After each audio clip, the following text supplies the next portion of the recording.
আপনারা দেখতে পাচ্ছেন যে আমি এখন রয়েছি ধানের জমিতে। এখানে দেখতে পাচ্ছেন যে অনেক ধান পড়ে গেছে। কৃষকের আসলেই একদিনের বৃষ্টির কারণে অনেক ক্ষতি।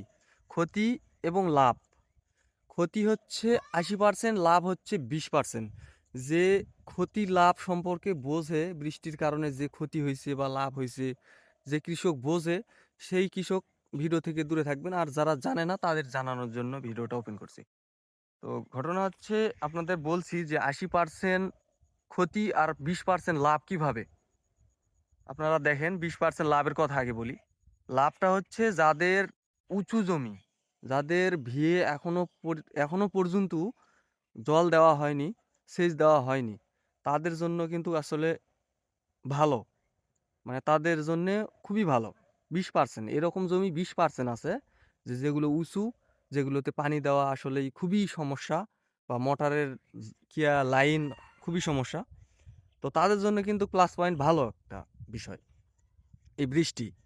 আর 80% মানুষের জমিতে কিন্তু আসলে সেচ দেওয়া হয়েছে বা সেতা আছে বা নিচা জমি। আমাদের এলাকায় প্রায় সকলেরই জমি নিচা, 20% লোকের উঁচা জমি। তো তাদের জন্য ক্ষতিটা কি? তাদের জন্য ক্ষতিটা হচ্ছে, এই যে দেখেন ধান পড়ে, আপনাদের একটু ভালো করে দেখাই। এই যে দেখুন ধানগুলো পড়ে গেছে। এগুলো ধান হয়ে মনে করেন যে 60% ধান মনে করেন যে এখন পাবে। 100%-এর জায়গায় 60% ধান পাবে। আর 40% ধান এই পড়ে যাওয়ার জন্য কিন্তু নষ্ট হয়ে যাবে। আর একটা কথা হচ্ছে যে, যেগুলো পোকা, আসলে পোকা দমনকারী যে কীটনাশকগুলো দেওয়া হয়েছিল, আবার নতুন করে দিতে হবে। তাছাড়া আবারও ওই সেই কীটনাশক, যে পোকা ওষুধ দেওয়া হয়েছিল, ওই ওষুধে কোনো কাজই করবে না।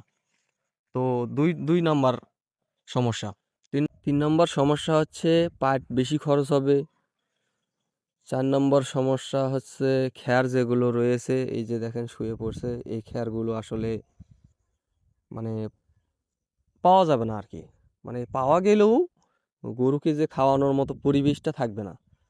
আর আরও সমস্যা আছে। সমস্যা হচ্ছে ধান কাটতে মজুরি বেশি লাগবে, সময় বেশি লাগবে, অনেক অনেক সমস্যা। এই 80% অনেক সমস্যা। 20% লোকের যদিও ভালো হয়ে থাকে এই বৃষ্টি একদিনের, কিন্তু 80% লোকেরই এই সমস্যাটা। তো এই হচ্ছে অবস্থা। কৃষি মানুষ আসলে এই সারা সিজন কষ্ট করে আসার পর এই লাস্টের সময় এসে যদি একদিনের এই বৃষ্টির কারণে এগুলো পড়ে যায়, আসলে অনেকটাই একটা কষ্টদায়ক। কি আর বলবো, যারা কৃষি কাজ করে বা যারা ধান লাগায় বা যারা ফসল ফলায়, তারাই আসলে এই কষ্টটা বুঝবে।